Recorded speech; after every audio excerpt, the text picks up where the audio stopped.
is Tarik Talk.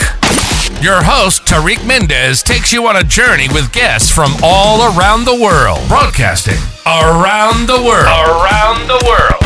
This is Tarik Talk.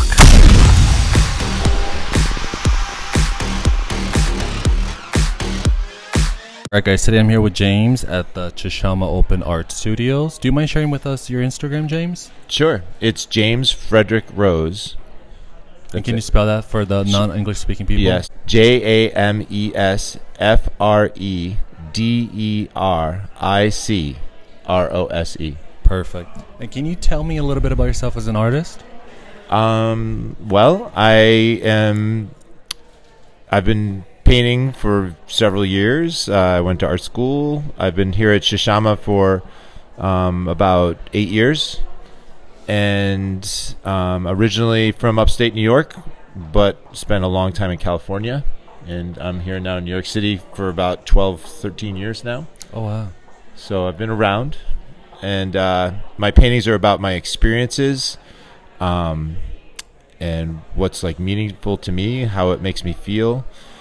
My life, basically. And what's your creative inspiration? What are you inspired by?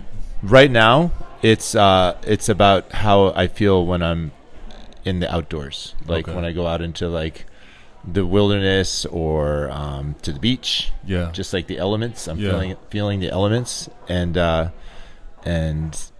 water is something that's really something that I feel has a lot of meaning. Makes me feel completely changes my whole consciousns when I get into the water or when I'm around water. And there's also a lot of just as human beings, water has a lot of meaning to us.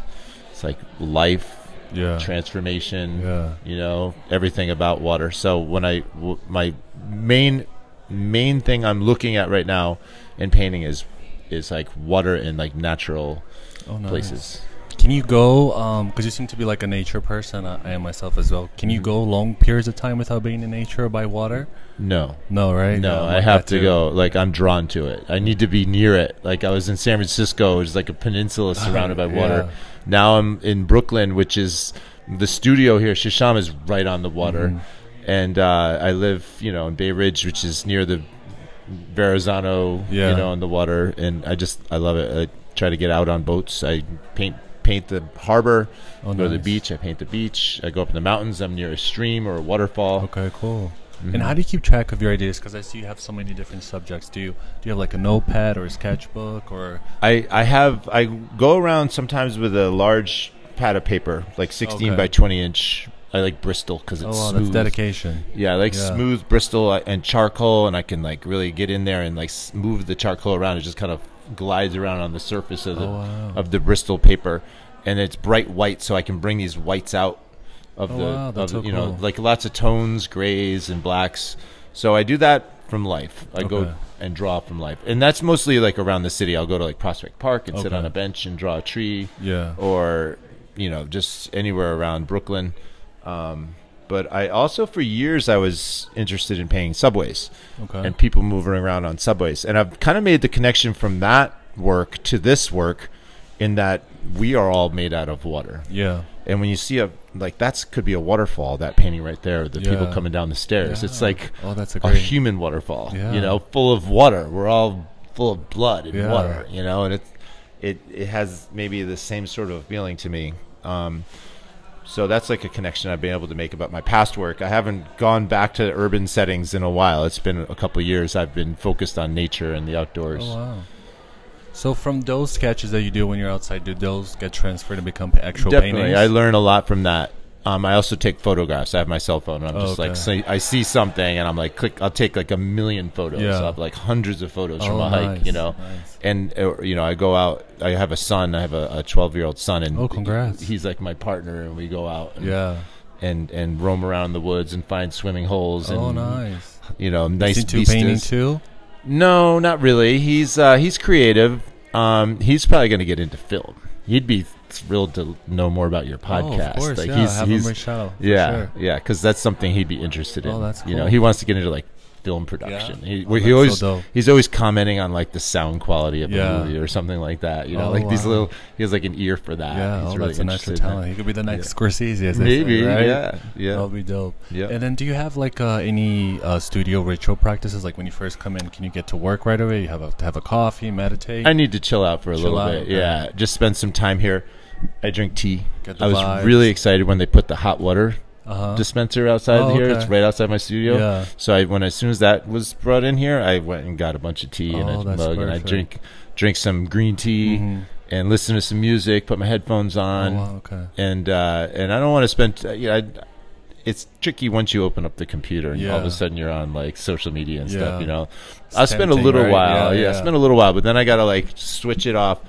And I try to like have like an idea, something I want to paint when I come in here, so I can like get started. Yeah. And it's good also to like stop in a painting where you know what you're gonna do next. Yeah. So that when you come in here, you have the already. You're gonna roll right into your next thing. You know, because it's already. You know, I know what I need to do. I know, and once I get started, then it's like an obsession for like 3 hours. Nice. Yeah, I'm listening to music and painting. Do you like to work in the daytime, nighttime, or for you it's like more spontaneous? nighttime? More nighttime. Yeah, definitely. And when you start a painting, like, are you able to like step back? Because I interview a lot of artists. I've done like over 100 episodes so far. A lot of like 50. It's like 50-50. 50% they're able to like step back and continue the artwork, where other 50 like they have so much anxiety to not finish it. I mean to finish it, and otherwise they lose the thought. Which one would you describe yourself as?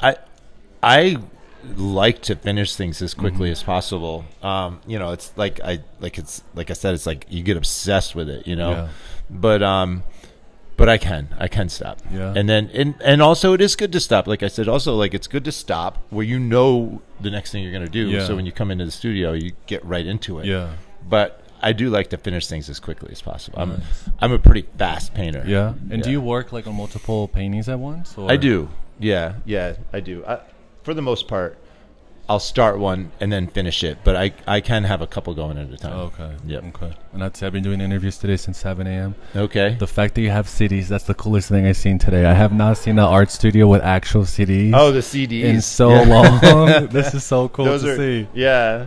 I am usually streaming my music, but I do have a CD collection still. Yeah. Shows my age a little bit. No, not at all. That's so rare to like actually find. I got my like punk rock over there ready to go. And do you have any like dream projects or collabs that like you want to do, whether it's like big sculptures or like life-size sculptures? Do you have anything?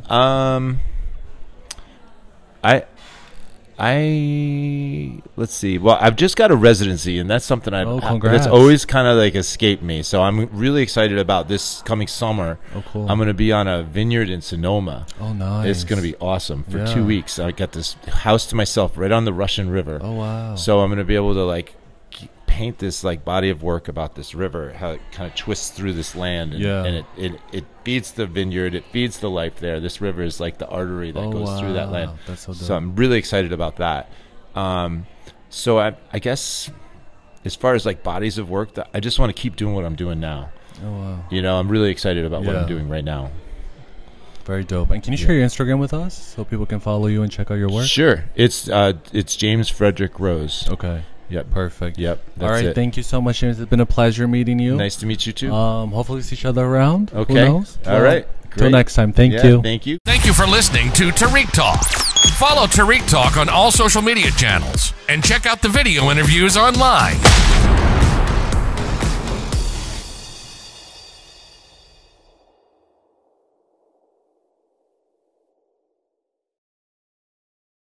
This is Tarik Talk. Your host, Tarik Mendes, takes you on a journey with guests from all around the world. Broadcasting around the world. Around the world. This is Tarik Talk.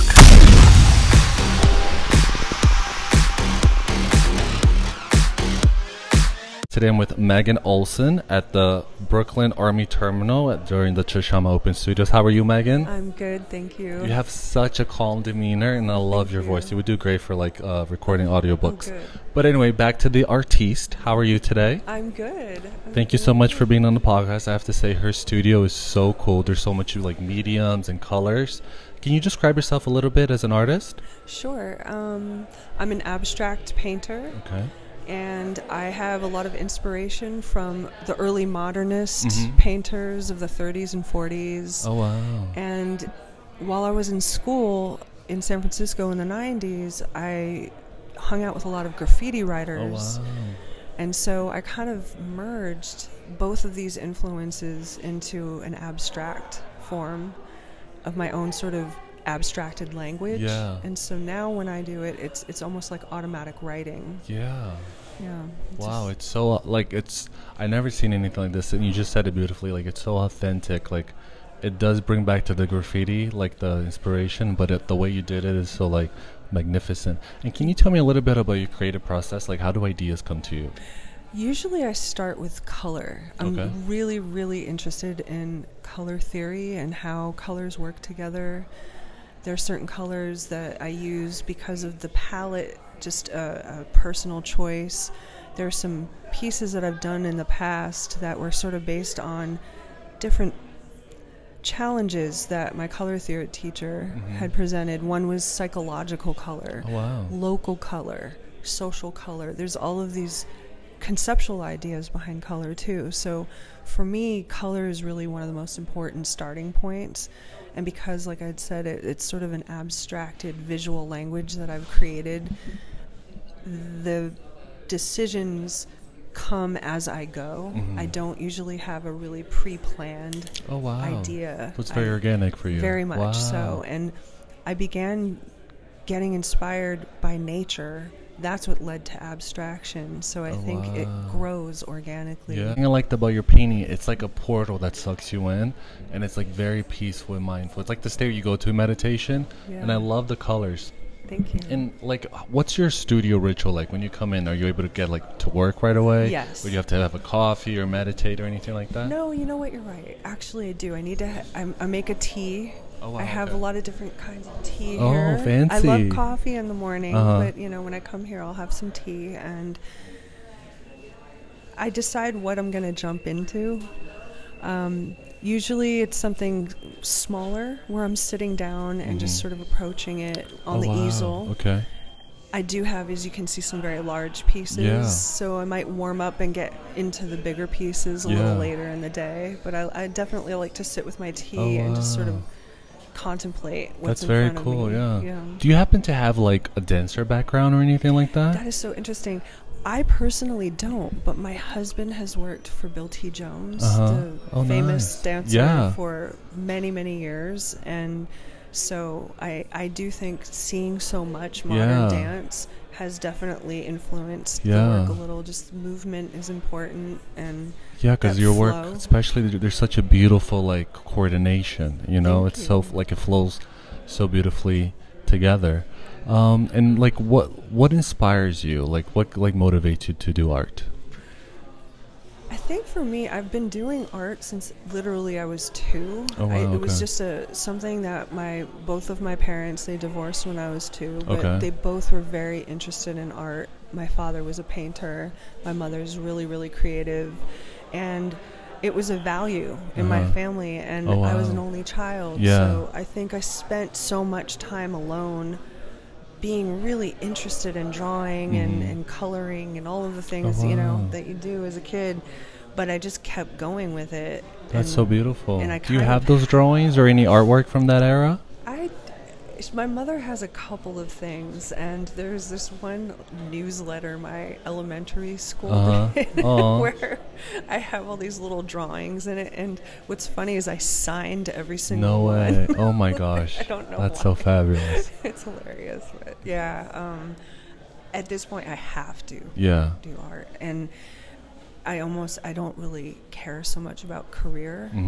I have had a pretty good career with it, but that's not the motivation at all for me. It's just about for me pushing the materials and the medium as far as I can, and hope that I influence or at least inspire other artists. Oh wow, that's beautiful. And have that kind of feedback between artists. Oh wow.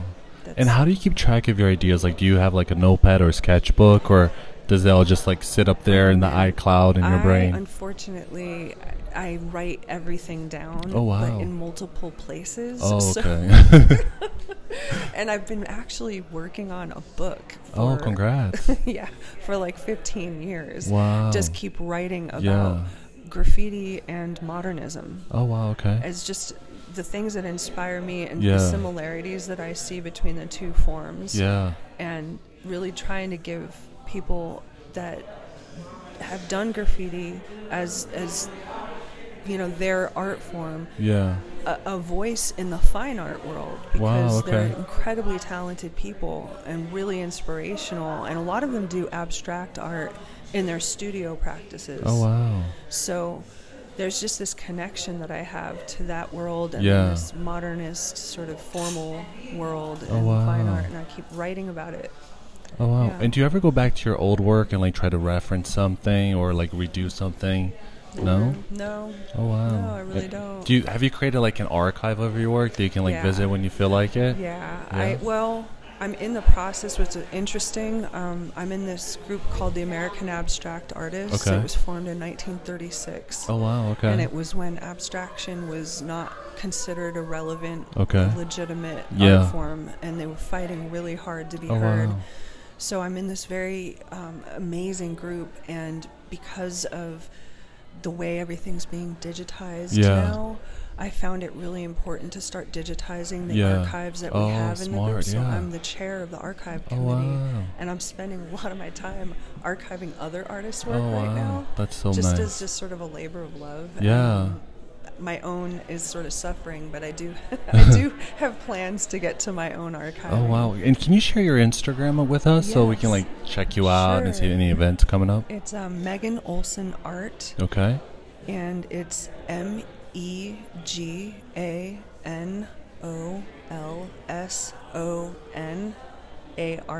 Oh, perfect. I always joke with people I interview, like whenever I ask for the Instagram, it's like we become cheerleaders because we start spelling.